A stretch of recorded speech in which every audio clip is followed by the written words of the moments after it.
ili kustawisha amani, ufanisi na heri ya nchi yetu, na wale ambao haja zao umezikabidhi mikononi mwetu. Amen.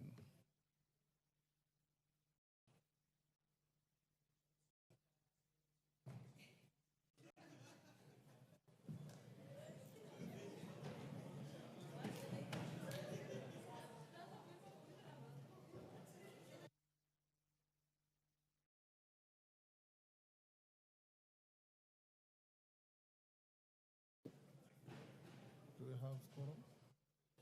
Eh?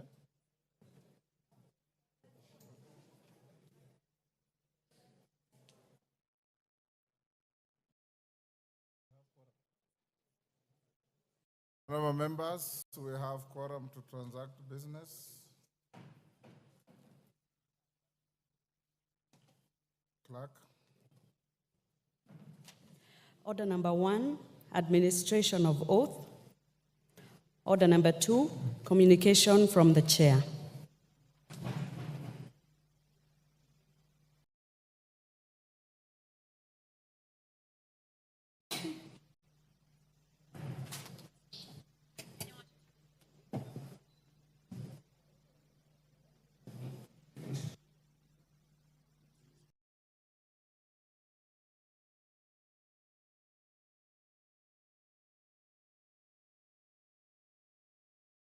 Honorable members, take your seats.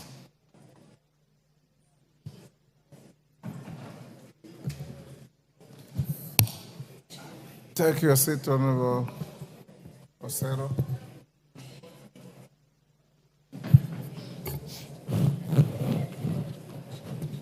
Honorable members, of some 2 short communications. The first one,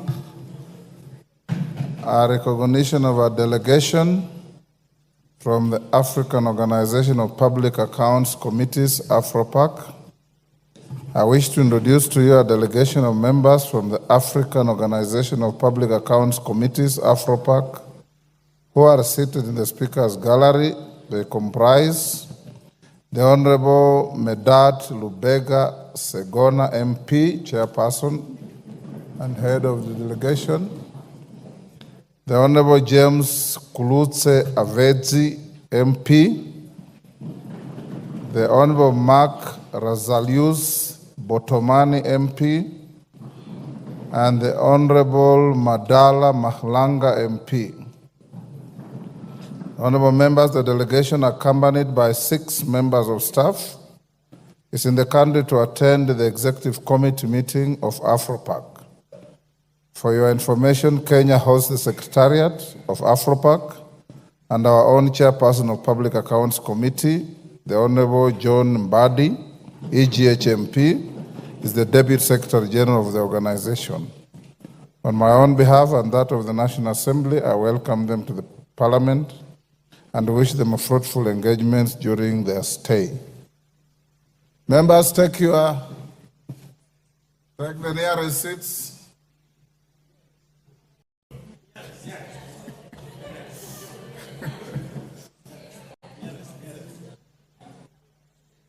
Honorable Kainan, where is your nearest?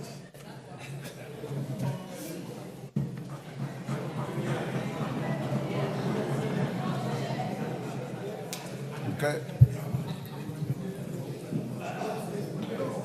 Honorable members, order. Order. Honorable members, the second communication relates to 2024 Speakers Roundtable with Kenya Private Sector Alliance, KEPSA. Honorable members, as you may be aware, since 2009, the National Assembly and the Kenya Private Sector Alliance, KEPSA, have jointly held an annual engagement under the auspices of the Speakers Roundtable. The annual event aims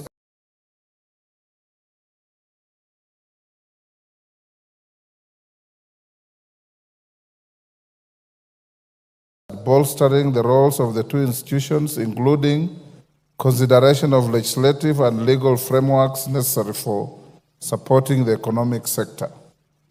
Over the past 14 years, these engagements have been instrumental in providing policy and legislative underpinnings which have greatly impacted on the sector.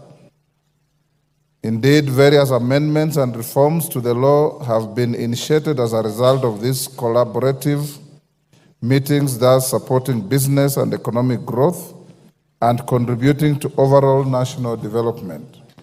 Honorable members, the 2024 Speakers Roundtable is scheduled to take place on Friday, 21st June 2024 at the Agile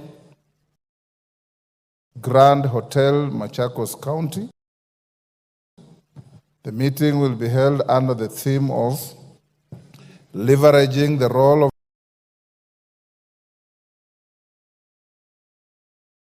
the legislature in enhancing Kenya's competitiveness for the creation of jobs, wealth, and inclusive prosperity.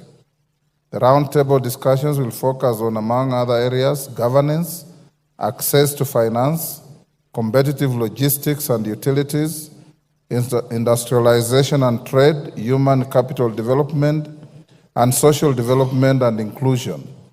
Honorable members, participants to the meeting will include all members of parliament, senior parliamentary staff, and representatives of the business community under the KEPSA umbrella. In this regard, honorable members, I wish to invite all of you to the meeting, as these engagements will afford the House an opportunity to engage with the business community as we seek to set the foundations for greater national economic development. I thank you. Next. Order number 3, messages. Order number 4, petitions. Order number 5, papers.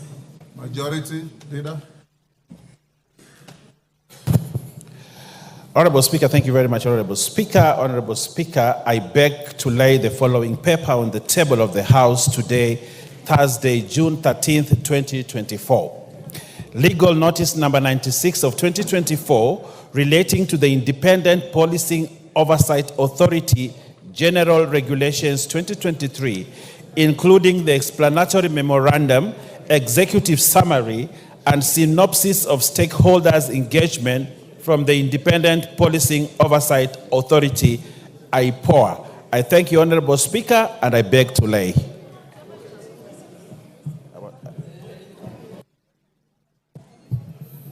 Thank you. Next. Order number 6, notices of motion. Order number 7, questions and statements. Robert Mbui. Thank you, Mr. Speaker. Mr. Speaker, this is a request for a statement regarding the directive by the Private Security Regulatory Authority on minimum wage for private security officers. Honorable Speaker, pursuant to the provision of Standing Order 44-2C, I rise to request for a statement from the leader of the majority party regarding a directive issued by the Private Security Regulatory Authority to private security service providers on minimum wage payable to private security officers. Honorable Speaker, on 10th June 2024, the Private Security Regulatory Authority issued a public notice purportedly published as legal notice number PSRA-002-2024, directing all private security service providers, users, prospective users, representatives of users of private security services to submit to it legal commitments to comply with a set minimum wage for the private security guards. In the said notice, the authority threatened immediate cancellation of certificates of registration and subsequent deregistration of any private security firm that would not comply with the directive by close of business on Monday, 17th June 2024. Honorable Speaker, Section 70 of the Private Security Regulation Act 2016 requires a responsible CS to make regulations for the proper administration of and give effect to the Act, including matters of employment of security guards by operation of Article 95 of the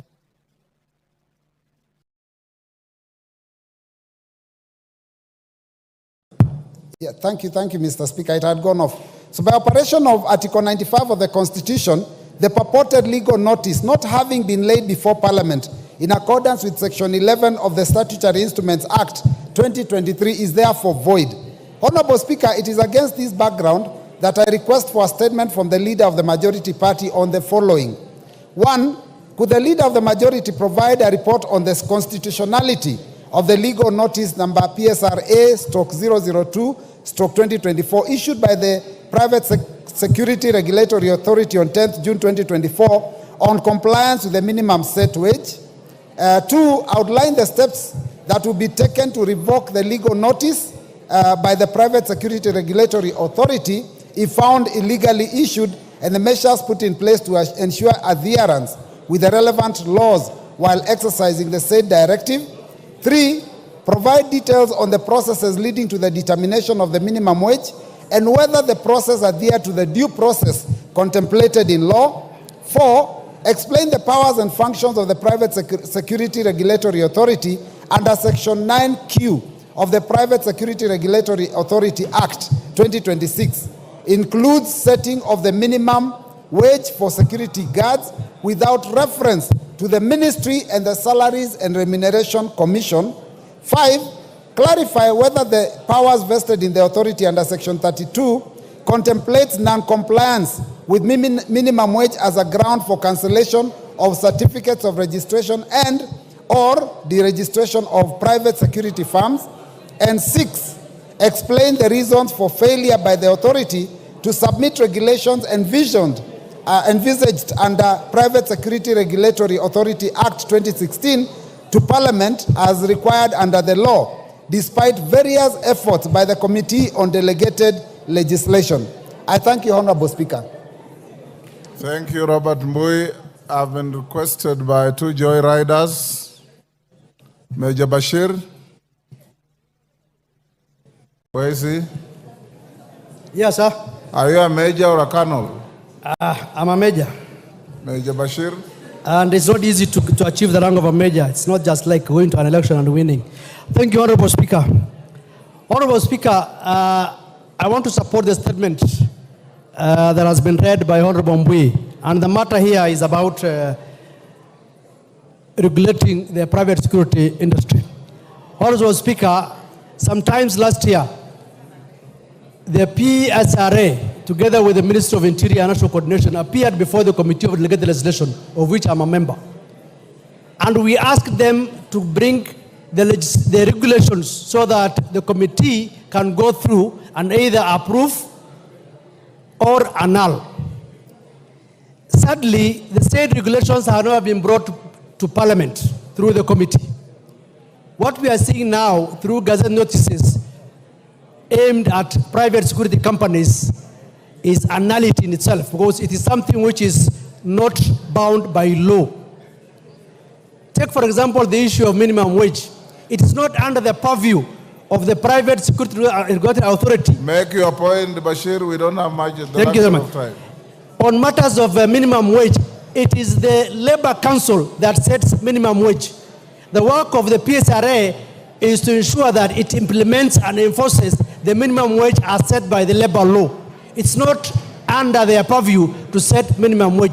2, there's a lot of despondency on the private security industry now, because every now and then, every 2 weeks, every month, they are getting new legal notices, which, in my understanding, and the understanding of our committee for that matter, is that it has not been approved by Parliament. So the regulations out there is null and void, and I wish that the Minister of Interior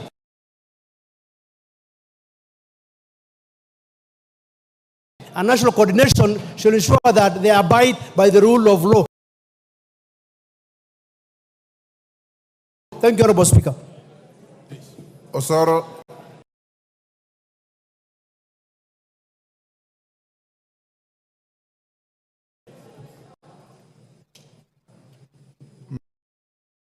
Make your point in 1 minute.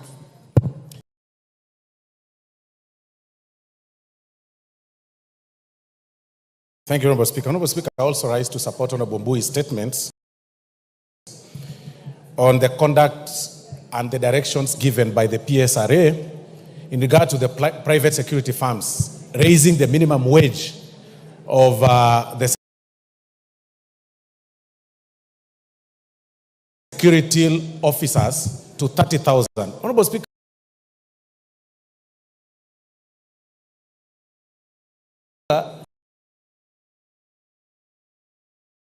The era of people or authorities making unilateral statements or directions is long gone. One can't wake up one morning and do letters, spread them across all the security firms and tell them, by this particular date, you must pay your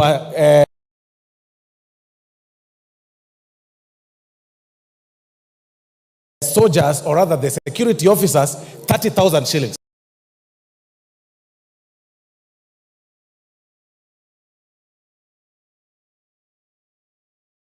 Honorable Speaker, the security firms operate under contractual agreements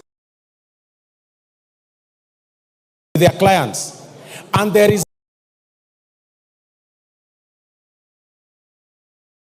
no single contract, Honorable Speaker, except a few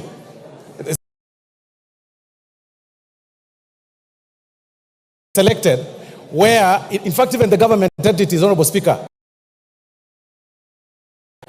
the set amount that they pay security firms per security officer is about 21,000 or 25,000.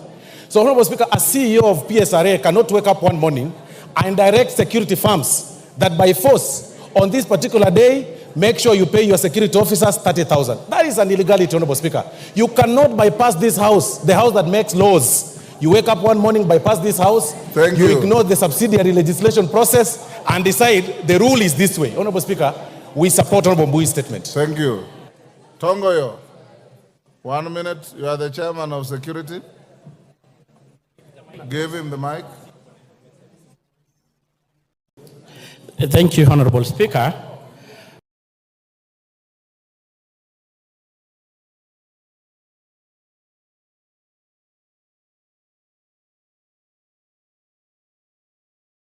I want to really also comment on the issue being raised by my colleagues on the proposed increase of wage bill, minimum wage by the PISRA. Honorable Speaker, as much as it's true we agree with the concern raised by members,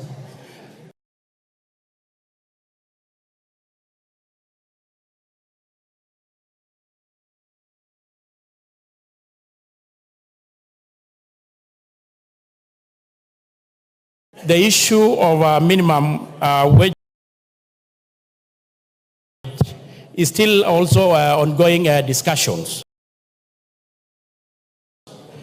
Honorable Speaker, it's good to agree that some of the firms, big firms like Equity, like actually some of the big institutions, pay as less as even 10,000, Honorable Speaker.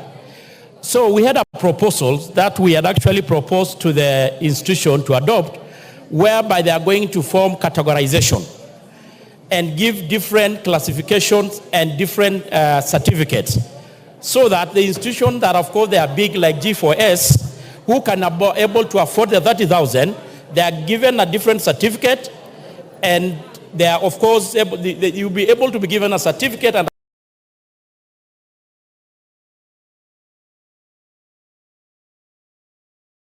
classification depending on your capacity, just like the way NCA does. So, Honorable Speaker, it is a very valid discussion, but I think it's something that we should be able really to appreciate, that majority of these institutions actually pays extremely too low when themselves are actually earning more. So I think the point to look at it is that we are going to have the regulatory authority give different certificate, different classes, so that the big companies who actually able to have the capacity should be able to pay the minimum. Those in the villages, like those who got the primary schools and small institutions, can able to pay the minimum that they can able to afford. Thank you. Majority Leader, this statement was directed at you. You also have your Thursday statement. We have only 9 minutes to start the next business.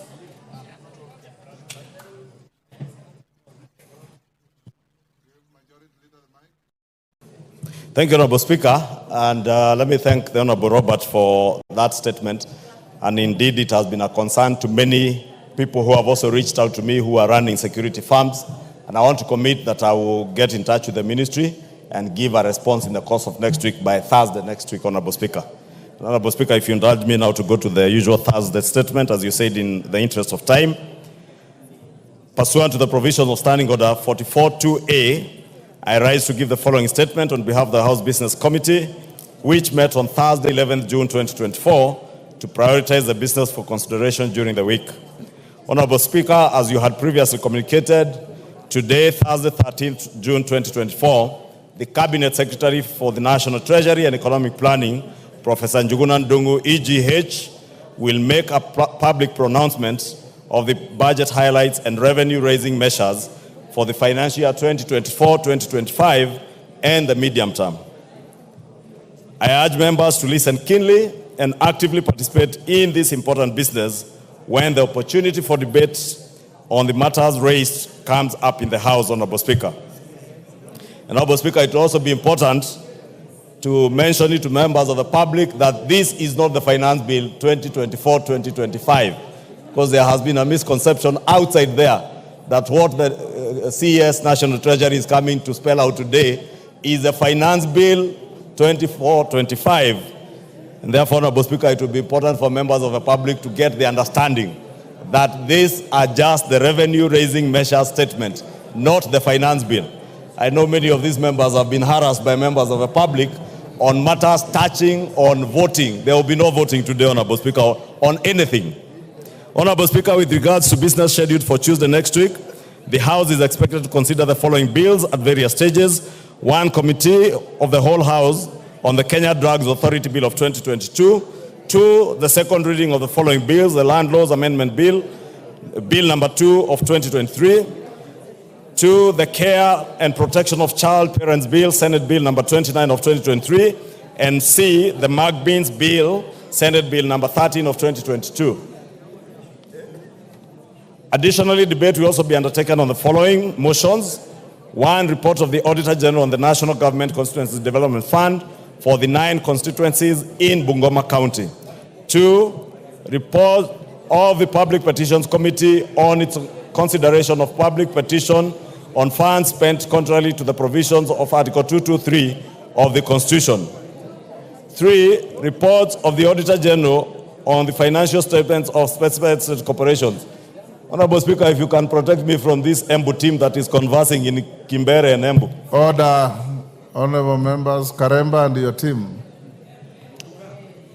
CNN, go and take your seat.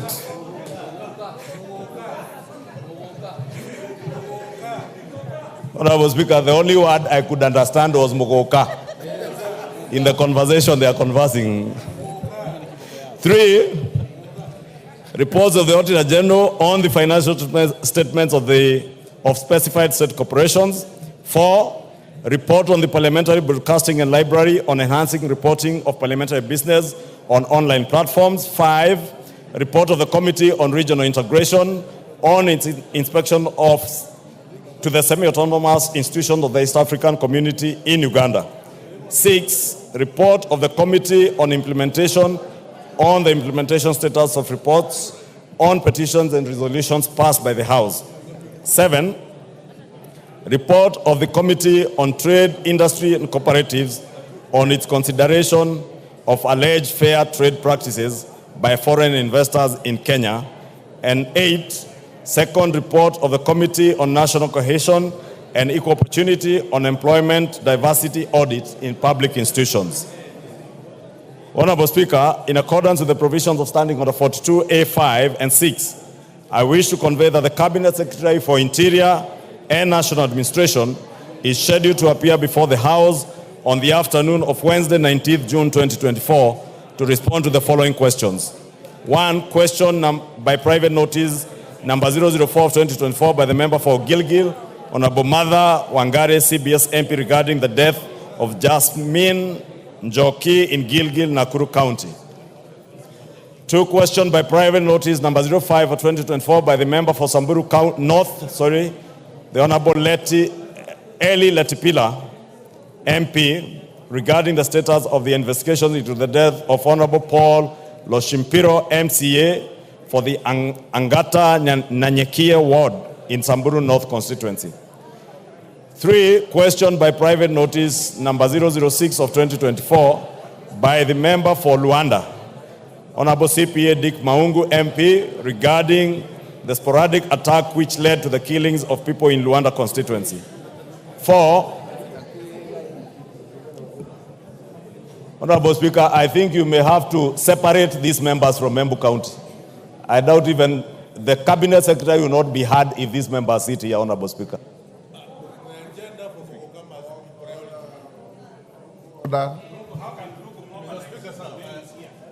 Order, Order, take your seat. Take your seat. Take your seat. Karemba, can you go to where you normally sit?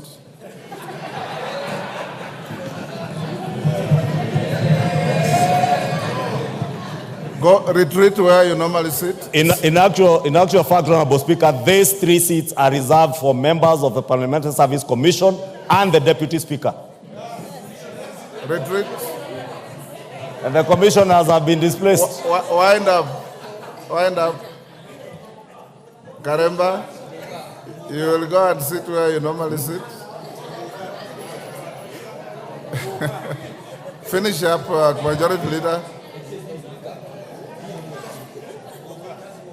Now that, Honorable Speaker, I can transact some peace. 4 was questioned by private notice number 08 of 2024 by the member for Lugari, Honorable Nabwere Nabi, MP, regarding the status of the investigation into the circumstances that led to the death of 2 brothers, Mr. Bonaventure Ounza and Mr. Kalistas Apuoka, by the policemen based in Santo Police Station. 5 is question number 11 of 2024 by the member for Moyale, Honorable Professor Jaldesa Guyo, MP, regarding the status of the investigation into the circumstances surrounding the shooting of Ms. Kabale Galgalo Guyo around Kangemi Mosque compound. 6, question by private notice by number 012 of 2024 by the member for Lamu, Honorable Monica Mudhoni, MP, regarding the recurring conflict between herders and farmers in Ungu village of Hindi Ward, Witu and Mkunumbi wards in Lamu County. 7, question number 271 of 2023 by the member for Laisamis, Honorable Joseph Lekuton, MP, regarding birth and death registration offices in Laisamis and Loyangalani sub-counties. 8, question number 02 of 2024 by the member for Matungu, Honorable Oscar Peter Navulindo, MP, regarding the surge in cases of livestock theft in the Western region and in particular Matungu constituency. 9, question number 03 of 2024 by member for Kinango, Honorable Gonzi Rai, MP, regarding the deployment of the contingent of GSU officers to Kazamoyo village in Kwale County. Question number 05 of 2024 by the member for Bahati, Honorable Irene Joki, MP, regarding the replacement of the vehicle with registration plate number GKB340J assigned to the Deputy County Commissioner for Nakuru North Sub-County. Question number 37 of 2024 by the member for Isiolo South, Honorable Tubi Bidu, MP, regarding the issuance of identification cards to residents of northeastern and bordering regions. Sorry, Honorable Speaker. 11 is question number 45 of 2024 by the member for Fafi, Honorable Yakub Farah, MP, regarding actions taken by the government to enhance security in Fafi constituency. 13, question number 48 of 2024 by the member for Emuhaya, Honorable Omboko Milemba, MP, regarding the intimidation and unfair labor practices against non-local teachers in Mandera County and the broader northeastern region. 14 is question number 050 of 2024 by the member for Kilome, Honorable Thadia Zambia, MP, regarding the gazettement of Nzai sub-location in Makueni constituency. 15 is question number 123 of 2024 by the member for Yata, Honorable Robert Basil, MP, regarding the omission of Yata sub-county administrative units from Gazette notice number 1766. Lastly is question number 124 of 2024 by the member for Kiambu, Honorable Mashua Waithaka, MP, regarding delay in issuance of national identification cards within Kiambu constituency. In conclusion, Honorable Speaker, the House Business Committee shall reconvene again on Tuesday, 18th June 2024 to schedule business for the rest of that week. I now wish to lay this statement on the table of the House. Thank you, Honorable Speaker. Honorable Rahab Mukami, you have a statement which I will defer to Tuesday. Hold your horses to Tuesday. I've said I've deferred to Tuesday, so I'll give you an opportunity on Tuesday. Yes, Wangari, what's the point of order? Thank you, Mr. Speaker. It's not usual to comment after the usual statement by the Leader of Majority, but indulge me, Chair, Honorable Speaker, on the issue of private notice questions. They are supposed to have been answered within a week. Some of these issues, like the case of the girl who was killed in Gilgil, it was last year, September 12th, Mr. Speaker. You ask a question on private notice, months later, it is not responded to.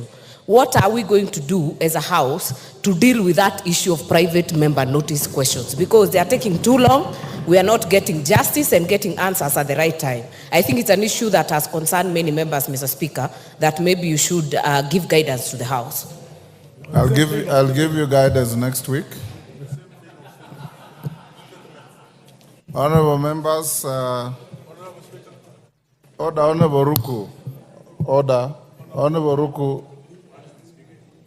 I have received 2 statements. One from the women rep from Lamu, denouncing and renouncing Muguka. Another one from you, praising Muguka as a valuable resource mobilizer and crop from your region. Right? The 2 statements are with me. I'll give you time next week if you want to bring them to the House so that you can present them. But if you want to use a statement you have given to the Speaker to pick it on the floor of the House, I will not allow you. I will not allow you. So I can see the distinguished members from Embu County and lawfully occupying seats that don't belong to you. You can see those are designated seats. And I just hope that you are sitting here innocently with no intention of breaching the standing orders or causing any disaffection in the House. If you do so, you will be offending the feelings of many people. We know Muguka is a very, very contentious issue. Like I've told you, the statement from the women rep of Lamu is as strong as your statement. There are 2 competing issues. Hold your horses. I'll give you an appropriate time to prosecute your case. On behalf of the members, can you say something? No. You will not say anything. If I give you time to say something, Lamu will also want to say something. And I don't want to dilute the importance of this day in this parliament. Call the next order. Honorable members will put questions on the matters that are pending. Then we go to the next issue. Order number 8, motion, report of the Committee of the Whole House on its consideration of the Equalization Fund Appropriation number 2 Bill, Senate Bill number 30 of 2023, question to be put and 3rd reading.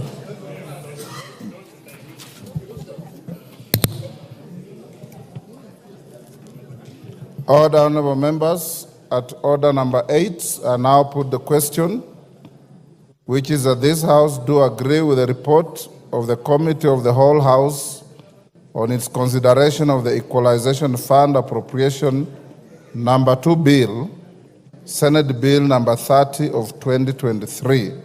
As members of that opinion say aye. Will those of the contrary opinion say nay? The ayes have it. The mover of the bill, Honorable Ndindi. Thank you very much, Honorable Speaker. Honorable Speaker, sir, I beg to move that the Equalization Fund Appropriation number 2 Bill, that is Senate Bill number 30 of 2023, be now read at that time. And before I call the second Honorable Speaker, I want to thank all members who ably debated this matter and for the House for passing Kenya shillings 7.4 billion Kenya shillings that will be going into the Equalization Fund. Honorable Speaker, it is also important for members to know that we have also budgeted for the arrears in the previous years that were never disbursed especially because of the standoff in terms of regulations. And therefore, we'll be passing over Kenya ceding 7.4 billion to the counties and to the areas that should be boosted.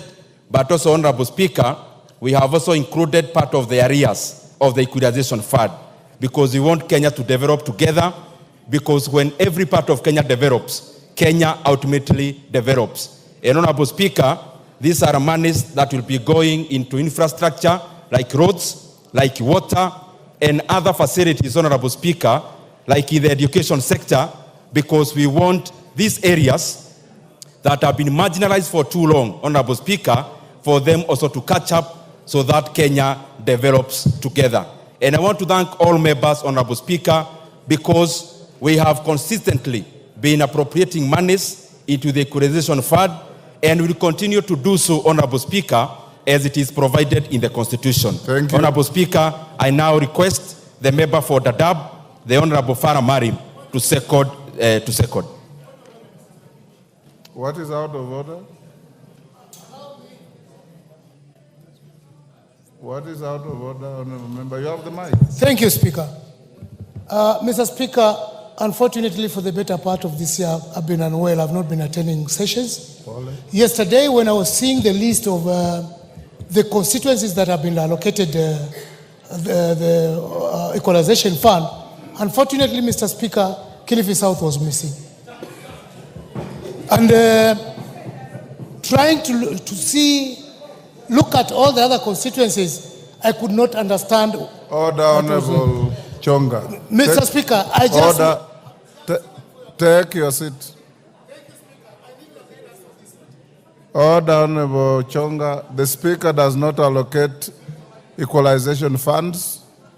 I'm sure you know where to find the answers. Farah Malim, second. Honorable Speaker, while seconding this motion, it's important, Mr. Speaker, we were in this Parliament together in the 10th Parliament when, under the new constitutional dispensation, something called the Equalization Fund was created.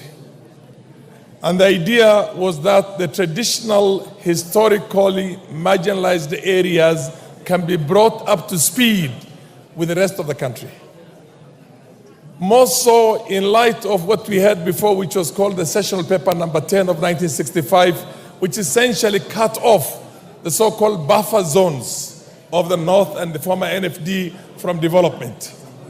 Mr. Speaker, we had 14... Order. Honorable I just want to second that, but I'm seconding. You are making an important point at the wrong forum. Yes. I just want to make an observation. I've already seconded it. But those are matters that in line with exactly, and in line with what the chair has done. The chair has elaborated essentially on why he thinks this should be passed.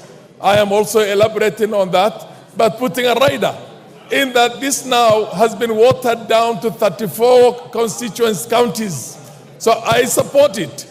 And I'm happy that the chair of the committee has done a lot of efforts to make sure this money is disbursed. But how much infrastructural development will 90 million do for Garissa in terms of tarmac roads, in terms of national grid, in terms of all those things? Equalization, the word equalization means bring them up to speed. But having said that, I know that we have a minority here, but I second it. Thank you very much. Thank you. Order. I now propose the question, but Honorable Chonga, the allocation of equalization fund is done by the CRA. Then, order, Honorable Farah. We are the ones who drafted the Constitution 2010. The areas that were identified were subsequently expanded by CRA and approved by Parliament. I now propose the question, which is that the Equalization Fund Appropriation Number 2 Bill, Senate Bill Number 30 of 2023, be now read a third time. Can I put the question? I now put the question, and I confirm that we have the requisite quorum, which is that the Equalization Fund Appropriation Number 2 Bill, Senate Bill Number 30 of 2023, be now read a third time. As many as of that opinion say aye. Aye. Will those of the contrary opinion say nay? The ayes have it. A bill for an act of parliament to authorize the issue of sum of money out of the consolidated fund and its application towards the service for the year ending 30th June 2024 to appropriate the sum for certain public basic services and for connected purposes. Order number 9, motion, report on the consideration of the consolidated fund services expenditures for the supplementary estimates 2 for the financial year 2023-2024 and the budget estimates for the financial year 2024-2025. Question to be put. Order, honorable members. Order, Chief Whip, take your seat.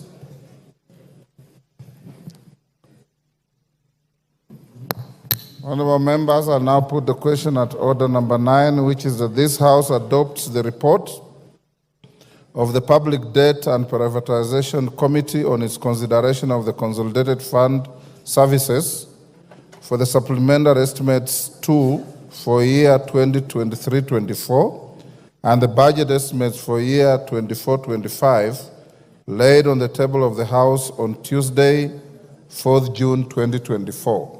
As many as of that opinion say aye. Aye. Will those of the contrary opinion say nay? No. The ayes have it.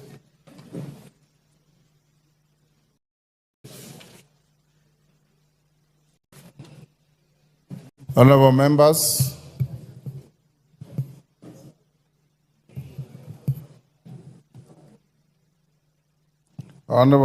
pursuant to the provisions of Section 40 of the Public Finance Management Act 2012 and Standing Orders 25A and 244C, I will now interrupt the business of the House to allow the Cabinet Secretary for the National Treasury and Economic Planning to make a public pronouncement on the budget highlights and revenue-raising measures for the national government for the financial year 2024-25 and the medium term. In accordance with the standing orders, I have also designated a suitable place in the chamber for the purpose. Honorable members, as I invite the Cabinet Secretary, I hasten to remind the House of the nature of today's event. First, the House will not make any decision on the pronouncement by the Cabinet Secretary. This is largely a ceremonial event. Members may wish to note that the House is still in the supply period, which commences with the consideration of the budget estimates and concludes with the enactment of an appropriation act. At present, the House has only considered and approved the budget estimates for the financial year 2024-25. As you are aware, the Appropriation Bill 2024 and the Finance Bill 2024, that is, the ways and means proposed to support the appropriations made by the House, will be considered at a later stage. Secondly, Order Kagombe. There was a lot of peace in the House yesterday.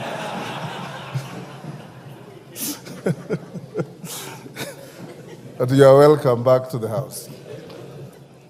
Secondly, honorable members, I wish to allay the fears of a number of members who have approached me and raised concerns relating to the Finance Bill 2024. The House is not considering or voting on anything related to the Finance Bill today.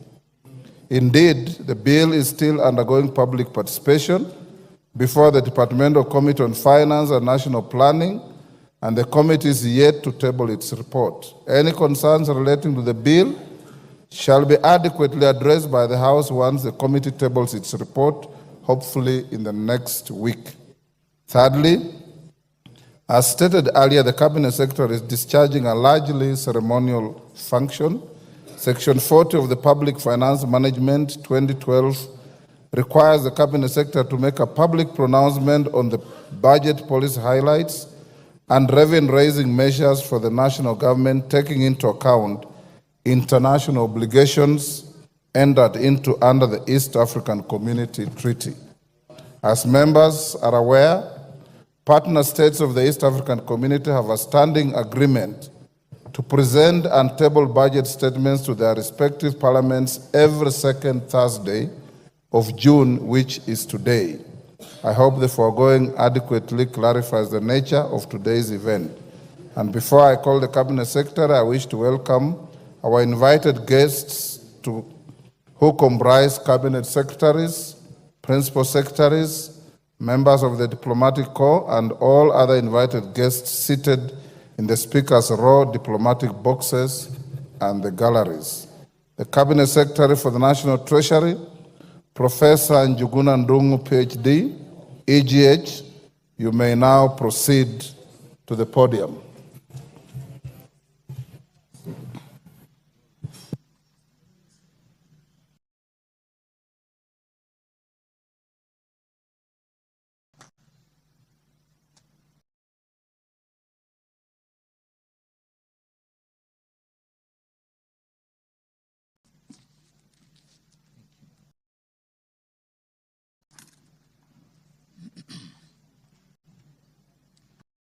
Mr. Speaker, in their segments were interfered with or not properly governed. The failure to protect and regulate markets disrupted their development and, more importantly, curtailed further investment in those sectors such as coffee, sugar, cotton, pyrethrum. The institutional failure problem pushed policy to fail. In this context, the bottom-up economic transformation agenda interventions at the bottom of the pyramid are targeted to ensure that the markets are properly governed to work for everybody, and especially the poor. Mr. Speaker, for Kenya to transition from the middle-income status of the economy to an upper middle-income status as envisioned in the Kenya Vision 2030, two driving factors are important. That is, we must develop our human capital capability, and we have to increase production and productivity. Mr. Speaker, the Kenyan economy is susceptible to the ravaging impact of climate change, as demonstrated in the 2021-22 severest drought, which was more severe, which we haven't seen in the last 40 years, and the events of floods that have led to massive loss of property and life. The most important thing is that these shocks have shifted budgetary resources from economic activity to saving lives and rebuilding damaged infrastructure. And this calls for urgent and decisive interventions, especially to our supply side, which I will later address in this statement.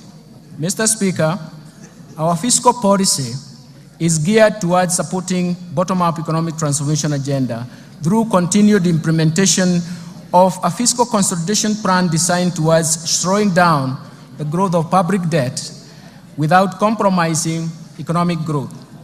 The fiscal consolidation efforts will continue to target domestic revenue mobilization and rationalization of spending through improved public financial management while reallocating resources in priority areas. Mr. Speaker, in this year's budget process, we accorded Kenyans an opportunity to share their views on how to address the economic challenges facing the country. Kenyans responded to our call and requested the government to address, through this budget, first, the devastating effects of the ongoing floods; second, taxation concerns and cost of living; third, the level of unemployment; fourth, protection of the poor and the vulnerable; fifth, reduction of wastage in public expenditures at the national and county governments level. Today, Mr. Speaker, I wish to assure Kenyans that we have listened to their concerns, and we have spelled out measures to address through this budget.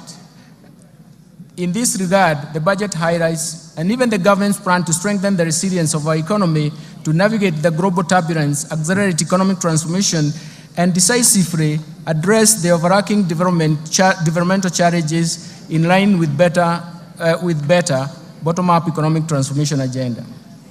It is in this context we have chosen the theme of this year's budget as sustaining the bottom-up economic transformation agenda, fiscal consolidation, and investing in climate change mitigation and adaptation for improved livelihoods. Mr. Speaker, it is now my privilege and honor to present the economic policy context of this budget. Thereafter, I will broadly outline the policy priorities and structural reforms underpinning the bottom-up economic transformation agenda. The proposed resource allocation as well as revenue-raising measures that the government will implement in the financial year 2024-2025 budget are going to be summarized. But, Mr. Speaker, we have to remember that we have one major problem that has three phases. This problem is as follows. There is increased demands for increased spending or expenditures from the government. That means that either we have to finance that through taxes or debt. The second dimension of this problem is that there is limitation and even constraints imposed in terms of public debt accumulation and even the debt carrying capacity of the economy. Third, and more fundamentally, there are limitations in terms of mobilizing higher tax revenues, something that we have to remember, something that is quite critical from our side. Let me turn now to the economic policy context. Mr. Speaker, the financial year 2024-2025 budget has been developed against a backdrop of improved global economic outlook. The world economy stood at 3.2% in terms of growth in 2023 and is projected to continue at the same pace in 2024. In the domestic economy, Mr. Speaker, the Kenyan economy is now unwinding from layers of negative and persistent shocks, and some of these shocks have actually have been protected and have a structural and permanent effects on the economic activities. Mr. Speaker, through forecast interventions as well as structural reforms, the policies of Kenya Kwanza government have started to yield some positive results. Economic recovery is evident, with a GDP growth of 5.6% in 2023, up from 4.9% in 2022. This is above the global average and also above the average of sub-Saharan African region. The domestic growth in 2023 was mainly supported by a rebound in agricultural activities given the improved weather conditions and subsidized inputs for farmers. The resilience of the services sector remained strong in that same year. So the overall inflation also declined to its target level at 5%, and in April 2024, from a peak of 9.6% in October 2022. The decline was driven mostly by easing of food and energy prices, a strong pass-through effects from exchange rate appreciation, and the impact of monetary policy actions. And the tight monetary policy has been complemented by fiscal policy measures to enhance food production through subsidy program on fertilizer and seeds. Mr. Speaker, in February this year, the government took advantage of the improved international financial market conditions to refinance the buyback of US $1.5 billion of the Eurobond 2024. The government, through this process successfully removed the uncertainty of the settlement of the Eurobond. The government also successfully issued an 8.5-year infrastructure bond that attracted significant foreign investors, making it the most successful domestic bond issuance in the country's history. Mr. Speaker, these two operations in February significantly improved the market perception, together with a tight monetary policy stance and significant reforms in the interbank foreign exchange market. It has brought stability in the foreign exchange market. As of 31st May 2024, the exchange rate was Kenya shillings 130.2, 130 and 20 cents to the US dollar from a high of 163 earlier on in January. And this represents a significant appreciation of 18.7%. The appreciation and stability of the exchange rate created confidence and triggered inflows to invest in risk-free treasury bills